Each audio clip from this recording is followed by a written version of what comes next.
El hombre de Putney Hill.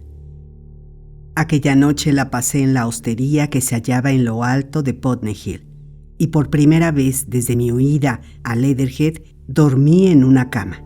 No relataré el trabajo inútil que me costó forzar la entrada en la hostería. Después descubrí que la puerta principal estaba sin llave, ni cómo registré todas las habitaciones en busca de alimento hasta que, ya a punto de renunciar, encontré al fin un pan roído por las ratas y 2 latas de ananás en conserva. La casa ya había sido saqueada. Después descubrí en el bar algunos bizcochos y sándwiches que habían pasado por alto los que estuvieron allí antes que yo.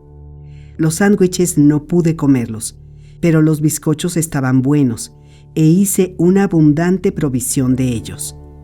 No encendí lámparas por temor a que algún marciano se aproximara a aquella parte de Londres durante la noche. Antes de acostarme, sufrí un intervalo de inquietud y anduve de ventana en ventana espiando hacia el exterior por si veía a los monstruos. Dormí poco. Mientras me hallaba en la cama, pude pensar cómo no lo hiciera desde mi última riña con el cura.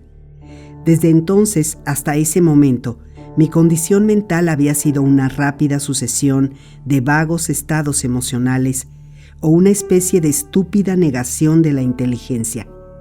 Pero aquella noche, fortificado ya por los alimentos ingeridos, pude reflexionar con claridad. 3 detalles se esforzaban por lograr el predominio absoluto en mi cerebro: la muerte del cura, el paradero de los marcianos y el posible destino corrido por mi esposa. Lo primero no me causaba horror ni remordimiento. Lo consideraba simplemente como algo terminado y como un recuerdo desagradable, pero nada más. Me veía entonces como me veo ahora, llevado paso a paso hacia aquel acto de violencia, víctima de una sucesión de accidentes que me condujo a la tragedia final. No sentía remordimientos, sin embargo, me molestaba el recuerdo. En el silencio de la noche, presa de esa sensación de la proximidad de Dios que solemos experimentar mientras reinan el silencio y la oscuridad, me formé el único juicio por aquel momento de ira y temor. Revisé mentalmente cada aspecto de nuestras relaciones desde el momento en que le hallé junto a mí, sin prestar atención a mi sed y señalando hacia el humo las llamas que se alzaban de las ruinas de Weybridge. En ningún momento nos comprendimos. De haber visto lo que iba a ocurrir, le hubiera dejado en Halliford, mas no preví nada, y el crimen es prever y obrar. Dejo constancia de esto tal como fue. No hubo testigos, bien podría haber ocultado estas cosas, pero lo incluyo en mi relato como he incluido todo, y que el lector se forme el juicio que le dicte su criterio. Y cuando hube dejado de lado el recuerdo de su cuerpo inerte, hice frente al problema de los marcianos y al posible destino de mi esposa. Con respecto a lo primero, no tenía informe alguno. Podía imaginar 1000 cosas, lo mismo que con lo segundo. Y de pronto, la noche me pareció terrible. Me senté en el lecho con la vista clavada en la oscuridad. Pedí al cielo que el rayo calórico la hubiera matado súbitamente y sin causarle sufrimientos. Desde la noche de mi regreso de Leatherhead no había orado. Había murmurado plegarias falsas. Había orado como los paganos profieren encantamientos en casos de apuro. Pero ahora oré en realidad, con cordura y fe, cara a cara con las tinieblas de Dios. Extraña noche. Y más extraña aún en esto. Tan pronto como llegó el alba, yo, que había hablado con Dios, salí de la casa furtivamente como la rata abandona su cueva. Era entonces un animal inferior, tan perseguido como el roedor al que he mencionado. Es seguro que si esta guerra no nos enseñó otra cosa, nos hizo por lo menos ser comprensivos con las bestias a las que dominamos. Era un día magnífico y el cielo se teñía de rosa en el oriente. En el camino que se extiende desde Putney Hill hasta Wimbledon, Había una serie de dolorosos vestigios del aterrorizado torrente que debe haber llegado a Londres el domingo por la noche, después de que iniciaron las hostilidades. Vi un carro de 2 ruedas con una inscripción que decía Thomas Love, verdulero, New Malden. Tenía una rueda destrozada y junto al mismo había un sombrero de paja incrustado en el barro ahora seco. En la parte superior de West Hill descubrí muchos vidrios manchados de sangre cerca de un abrevadero derribado. Mis movimientos eran lánguidos, mis planes muy vagos. Tenía la idea de ir hasta Leatherhead, aunque no ignoraba que eran muy escasas las posibilidades de que hallara allí a mi esposa. A menos que la muerte les hubiera sorprendido súbitamente, era lógico suponer que mis primos habían huido, pero me pareció que podría enterarme allí de la dirección en que habían marchado los habitantes de Surrey. Deseaba encontrar a mi esposa, pero no sabía cómo hacerlo. En esos momentos caí en la cuenta de mi terrible soledad. Desde la esquina avancé por entre los setos y árboles hacia los límites del amplio campo comunal de Wimbledon. Aquella extensión oscura estaba salpicada en parte por flores de retama y argomas amarillas. No vi la hierba roja, y cuando andaba de un lado a otro sin decidirme a salir a campo abierto, se levantó el sol, inundándolo todo con su luz y vitalidad. Descubrí entonces un grupo de ranas muy ocupadas en alimentarse en un charquito entre los árboles. Me detuve para mirarlas, y ellas me dieron una lección en su firme voluntad de continuar viviendo. Poco después me volví con la extraña impresión de que alguien me observaba y descubrí algo acurrucado entre un matorral cercano. Me quedé mirándolo. Después di un paso en esa dirección y del matorral se levantó un hombre armado con un machete. Me acerqué con lentitud mientras él me observaba en silencio y sin moverse.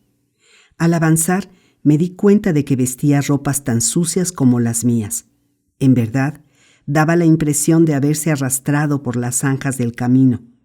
Sus negros cabellos le caían sobre los ojos y sus facciones se mostraban oscuras, sucias y enflaquecidas, razón por la cual no le reconocí al principio. Tenía un tajo enrojecido en la parte inferior de la cara. «Deténgase», me gritó cuando me hallaba a 10 metros de él. Me detuve de inmediato. «¿De dónde viene?», me preguntó con voz ronca. Me quedé pensando mientras lo examinaba con atención. «Vengo de Mortlake», dije al fin. Estuve sepultado cerca del pozo que hicieron los marcianos alrededor de su cilindro.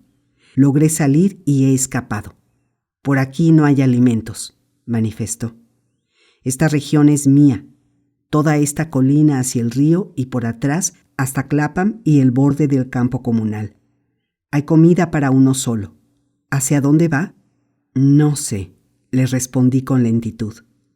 «Estuve sepultado en las ruinas de una casa durante 13 o 14 días. No sé qué ha pasado». Me miró con expresión dubitativa y luego dio un respingo fijándose en mí con más atención. «No deseo quedarme por aquí», agregué. «Creo que seguiré hacia Leatherhead, pues allí estaba mi esposa». Él me señaló con el dedo. «Es usted», dijo, «el hombre de Woking. ¿Y no lo mataron en Weybridge? Lo reconocí en el mismo momento. Usted es el artillero que entró en mi jardín», dije. «¡Qué buena suerte!», exclamó. «Somos afortunados». «Usted». Me tendió la diestra y se la estreché. Yo me metí en un desagüe y después que se fueron escapé por los campos hacia Walton. Pero todavía no hace 16 días y está usted lleno de canas. Miró de pronto por encima del hombro. «No es más que una corneja», agregó. «Estos días se entera uno de que hasta los pájaros hacen sombra. Estamos muy al descubierto. Metámonos entre esos matorrales y conversaremos». «¿Ha visto a los marcianos?», inquirí. «Desde que salí, se han ido al otro lado de Londres», me interrumpió. «Creo que allí tienen un campamento más grande. Por allá, por el lado de Hampstead, el cielo se llena de luces durante las noches. Es como una gran ciudad, y en el resplandor se los ve moverse. De día no se ve nada, pero más cerca no los he visto. Contó con los dedos. En 5 días. Vi a 2 de ellos al otro lado de Hammersmith. Llevaban algo grande, y anteanoche hizo una pausa y agregó en voz más baja. Fue cuestión de luces, pero había algo en el aire. Creo que han construido una máquina de volar y están experimentando con ella. Me detuve sobre manos y rodillas. Ya habíamos llegado a los matorrales. ¿Vuelan?, pregunté. Sí, vuelan, repuso. Me introduje por debajo de las ramas y me senté. La humanidad está perdida, expresé. Si pueden hacer eso, darán la vuelta al mundo. Él asintió. Sí, pero eso aliviará un poco las cosas por aquí. Además, me miró a los ojos. ¿No está usted convencido de que la humanidad está liquidada? Yo sí. Estamos vencidos. Me quedé mirándole. Por extraño que parezca, no había llegado yo a esa conclusión. El hecho me resultó perfectamente obvio al oírselo afirmar. Aún abrigaba una esperanza vaga, o más bien, conservaba una manera de pensar desarrollada durante la costumbre de toda una vida. Él repitió con absoluta convicción: «Estamos vencidos». Guardó silencio un momento. «Ha terminado todo», dijo luego. «Ellos perdieron uno, solo uno. Se han afianzado en la tierra y destrozaron a la potencia más grande del mundo. Nos aplastaron. La muerte de aquel de Weybridge fue un accidente, y estos no son más que los primeros. Siguen viniendo, esas estrellas verdes. No he visto ninguna en los últimos 5 o 6 días, pero estoy seguro de que caen todas las noches en alguna parte. No se puede hacer nada. Estamos aplastados, vencidos». No le respondí. Me quedé con la vista clavada en el vacío, esforzándome en vano por pensar algo que desvirtuara sus afirmaciones. «Esto no es una guerra», continuó el artillero. «Nunca lo fue. Tampoco las hormigas pudieron hacernos la guerra a nosotros». Súbitamente recordé aquella noche del observatorio. Después del tercer disparo no hubo más, dije. Por lo menos hasta que llegó el primer cilindro. «¿Cómo lo sabe usted?», me preguntó. Se lo expliqué. «Se habrá descompuesto el cañón», dijo entonces. «Pero ¿qué importa eso? Ya lo arreglarán. Y aunque haya una demora, el final será el mismo. Hombres como hormigas. Las hormigas construyen sus ciudades, viven en ellas y tienen sus guerras y sus revoluciones hasta que los hombres quieren quitarlas de en medio. Y entonces desaparecen. Eso es lo que somos. Hormigas. Solo que... ¿Sí?», le urgí. «Somos hormigas comestibles». Nos quedamos mirándonos. «¿Y qué harán con nosotros?», dije al fin. «En eso he estado pensando», contestó él. «Después de Weybridge me fui al sur, pensando siempre. Vi lo que pasaba. La mayor parte de la gente gritaba y se excitaba. Pero yo no soy de los que gritan. He visto la muerte de cerca 1 o 2 veces. No soy un soldado ornamental y la muerte no me asusta. Pues bien, el que se salva es el que piensa. Vi que todos se iban al sur y me dije, por aquel lado no durarán los alimentos. Y me volví. Fui en busca de los marcianos, como el gorrión busca a los hombres. Con un amplio ademán indicó los alrededores. Por todas partes se mueren de hambre a montones y se pisotean unos a otros. Vio mi expresión y se interrumpió un instante. Sin duda alguna, los que tenían dinero escaparon a Francia, continuó. Aquí hay comida, latas de conservas en las tiendas de comestibles, vinos, licores, aguas minerales, y los caños principales de desagüe y las cloacas grandes están vacíos. Ahora bien, le estaba diciendo lo que pensaba yo. Aquí hay seres inteligentes, me dije, y parece que nos quieren como alimento. Primero destruirán nuestros barcos, máquinas, armas, ciudades, y terminarán con el orden y la organización. Todo eso desaparecerá. Si fuéramos del tamaño de las hormigas, podríamos salvarnos, pero no lo somos. Esa es la primera seguridad que tenemos, ¿eh? Asentí. Así es. Ya lo he pensado. Pues bien, vamos ahora. Por el momento nos capturan cuando quieren. Un marciano no tiene más que caminar unas millas para encontrar una multitud en fuga. Y un día vi a uno en Wandsworth que hacía pedazos las casas y rebuscaba entre las ruinas. Pero no seguirán haciendo eso.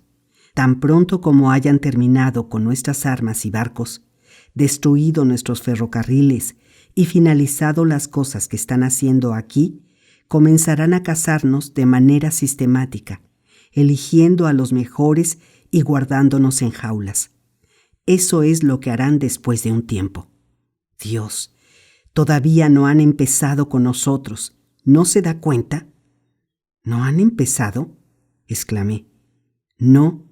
Lo que ha pasado hasta ahora se debe a que no hemos tenido la prudencia de quedarnos quietos y los hemos molestado con nuestros cañones y tonterías. Además, perdimos la cabeza y huimos en grandes multitudes hacia donde no había más seguridad que en los sitios en que estábamos. Todavía no quieren molestarnos. Están fabricando sus cosas, todas las que no pudieron traer consigo, y preparando lo necesario para el resto de su raza. Posiblemente se deba a eso que hayan dejado de caer otros cilindros, pues sin duda temen aplastar a los que ya están aquí. Y en lugar de correr a ciegas o de juntar dinamita con la esperanza de hacerlos volar, tenemos que prepararnos para un nuevo estado de cosas. Así es como lo pienso yo. No está eso de acuerdo con lo que el hombre desea para su especie, pero es lo que nos aconsejan las circunstancias. Sobre ese principio me basé para obrar. Las ciudades, las naciones, la civilización, el progreso, todo eso ha terminado. Finalizó la partida.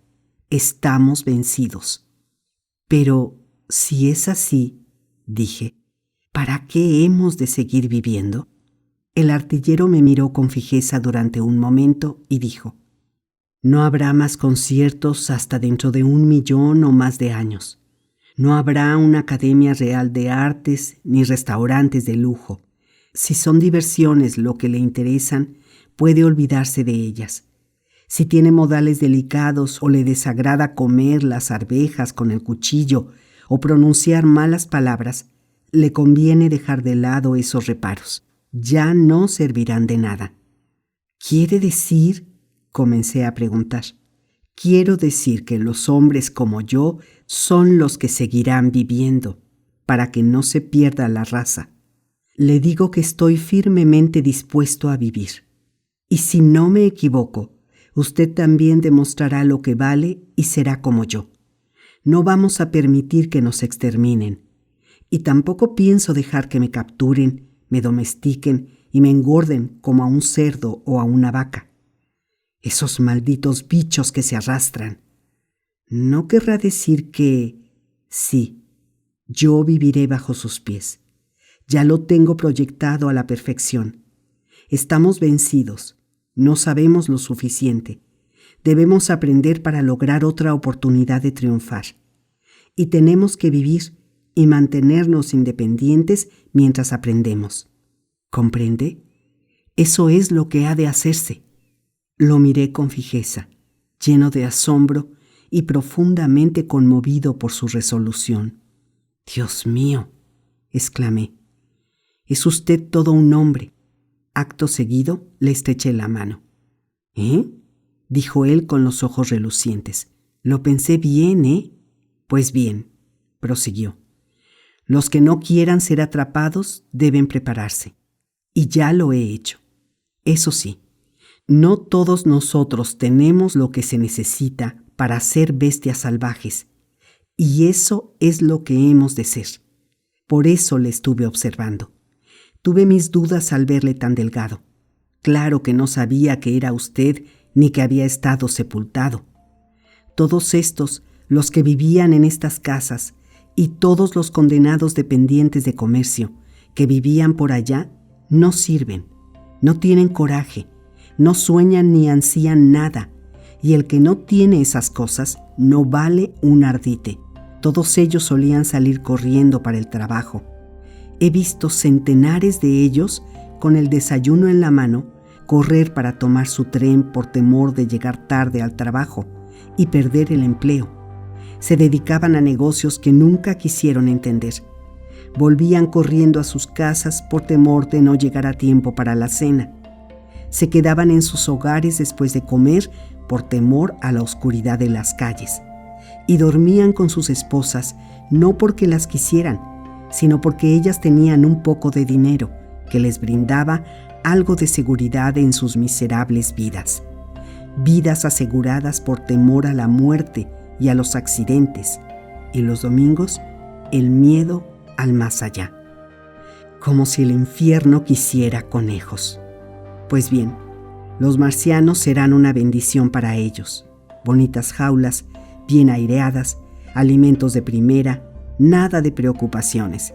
Después de una semana de andar corriendo por los campos sin nada que comer, irán por su propia voluntad para que los capturen. Al cabo de un tiempo estarán contentos y se preguntarán qué hacía la gente antes que los marcianos se hicieran cargo de las cosas. Y los borrachos y los holgazanes, ya los imagino. Todos se volverán religiosos. Hay centenares de cosas que he visto y que solo en estos últimos días comencé a ver con claridad. Muchos aceptarán las cosas como se presenten, y otros se afligirán porque algo anda mal y pensarán que es necesario hacer algo. Ahora bien, cuando las cosas se ponen de tal manera que muchas personas opinan que deberían hacer algo, los débiles de carácter y los que se debilitan con mucho pensar siempre inventan una especie de religión de brazos cruzados, muy pía y superior, y se someten a la persecución y a la voluntad del Señor. Posiblemente lo haya visto usted. En esas jaulas resonarán los himnos y los salmos, y los menos simples contribuirán con un poco de, ¿cómo se llama?, erotismo. Hizo una pausa y continuó. Es muy posible que los marcianos tengan preferidos entre ellos, que les enseñen a hacer pruebas. ¿Quién sabe? Puede que se pongan sentimentales con algún muchachito que se crió entre ellos y deba ser sacrificado. Y es posible que enseñen a algunos a perseguirnos. No, exclamé, eso es imposible. Ningún ser humano... ¿De qué sirven esas mentiras?, me interrumpió el artillero. Muchos hombres lo harían con gusto. ¿De qué vale fingir que no es así? Y yo sucumbí a su convicción. Si vienen a buscarme, Dios, si vienen a buscarme, calló para meditar con el ceño fruncido. Me puse a pensar en lo que había dicho.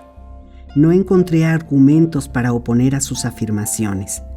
En los días anteriores a la invasión, nadie habría puesto en duda mi superioridad intelectual en comparación con la suya.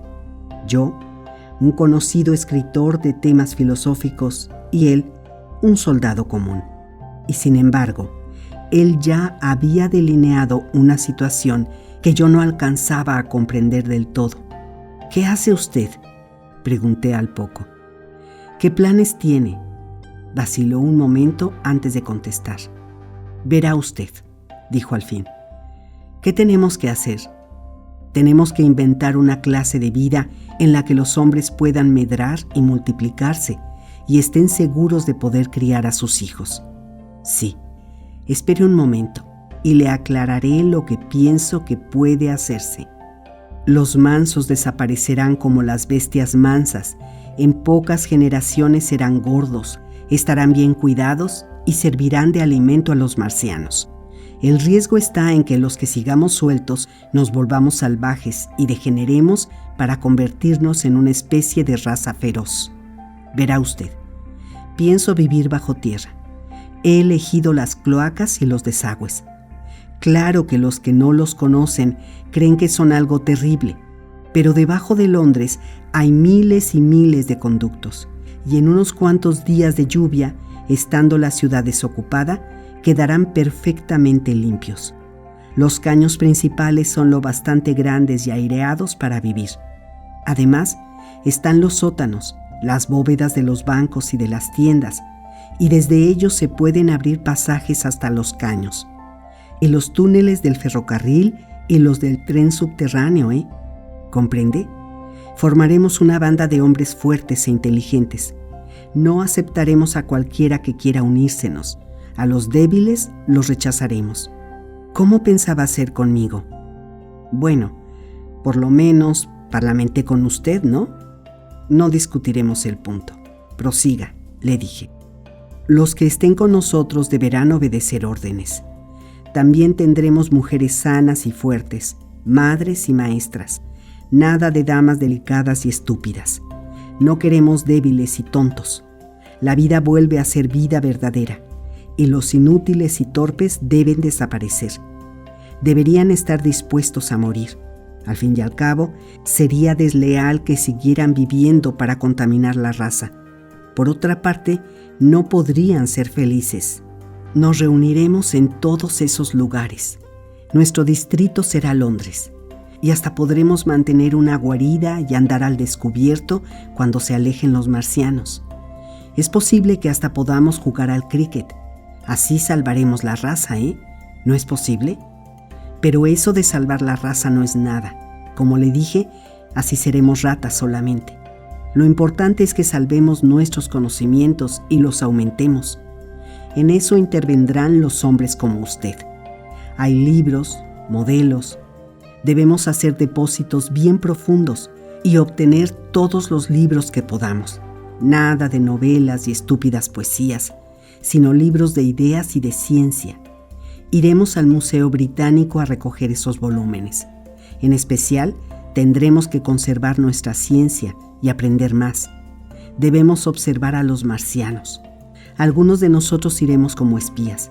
Cuando esté todo en marcha, es posible que vaya yo mismo y me deje capturar. Y lo importante es que dejaremos en paz a los marcianos. Ni siquiera robaremos. Si vemos que los molestamos en algo, nos iremos. Hay que demostrarles que no pensamos hacerles daño. Sí, ya lo sé, pero son inteligentes y nos cazarán si tienen todo lo que quieren, y nos consideran alimañas inofensivas.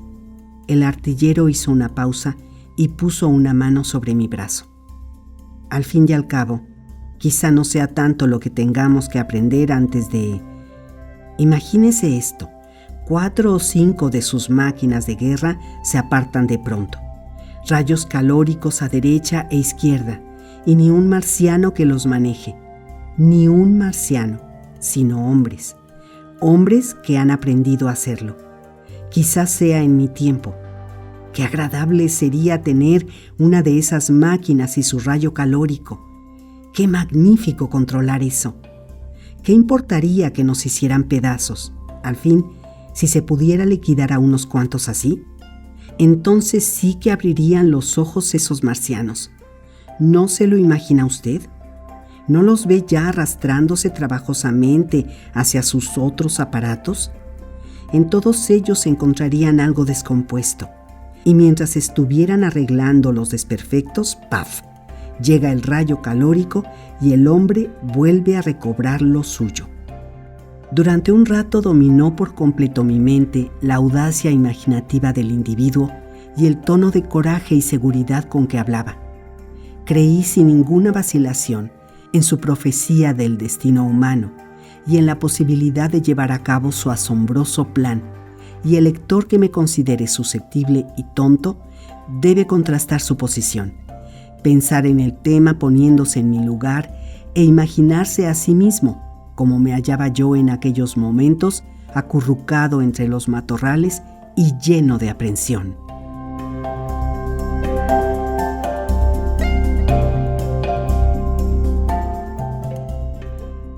De esta manera hablamos durante parte de la mañana, y algo más tarde Una vez que hubimos comprobado que no había marcianos en los alrededores, corrimos precipitadamente hacia la casa de Putney Hill, donde mi nuevo compañero había instalado su cubil.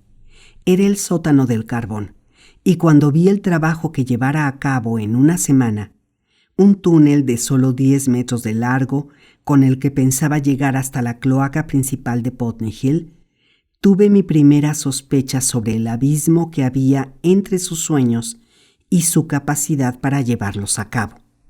Un pozo así podía yo haberlo cavado en un día, pero creí en él lo suficiente como para ayudarle a trabajar aquella mañana hasta pasado el mediodía. Teníamos una carretilla y arrojábamos a la cocina la tierra extraída. Nos refrescamos con una lata de sopa de tortuga y vino de la despensa vecina.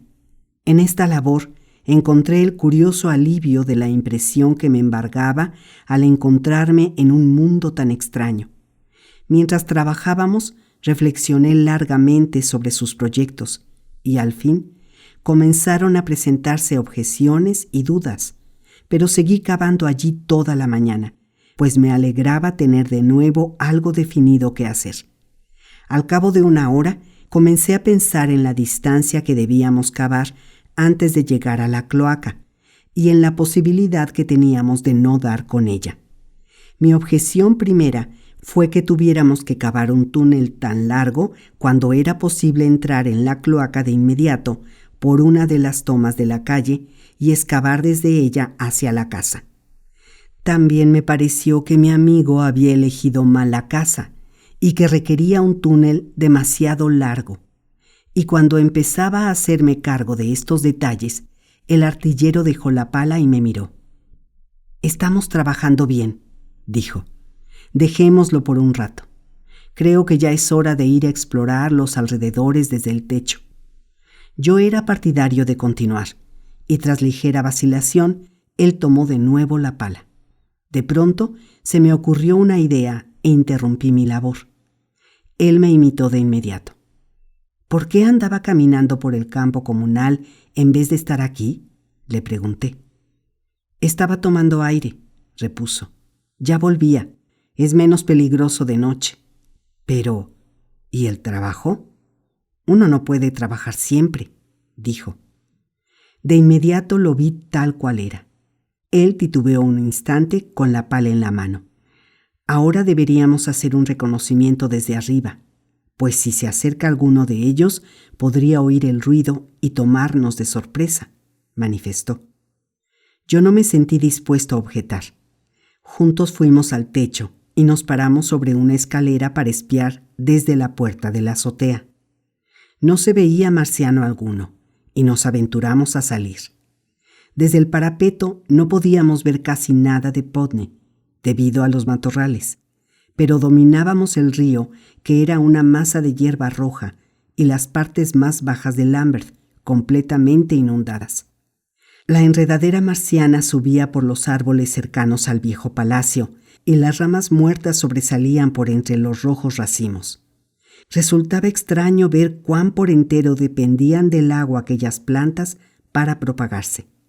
A nuestro alrededor, ninguna de las dos había logrado medrar. Miramos hacia el norte, y al otro lado de Kensington vimos que se elevaban grandes nubes de humo denso. El artillero comenzó a hablarme de la clase de gente que aún quedaba en Londres. Una noche de la semana pasada, algunos locos pusieron en funcionamiento las centrales eléctricas. Toda la calle Regent y el Circus se iluminaron de repente y ahí se juntaron mujeres pintadas y hombres borrachos, que estuvieron bailando y gritando hasta el amanecer. Me lo contó un hombre que estuvo allí, y parece que al llegar el día vieron una máquina guerrera parada cerca de Langham, mirándolos. Dios sabe cuánto tiempo había estado allí. Bajó por el camino hacia ellos y se apoderó de cerca de 100 que estaban demasiado borrachos y asustados para huir. Grotesco vislumbre de una época que ninguna historia llegará a describir completamente. Después de esto, y en respuesta a mis preguntas, volvió a mencionar sus grandiosos planes. Enseguida se entusiasmó y habló con tanta elocuencia de la posibilidad de capturar una máquina guerrera que casi estuve a punto de volverle a creer.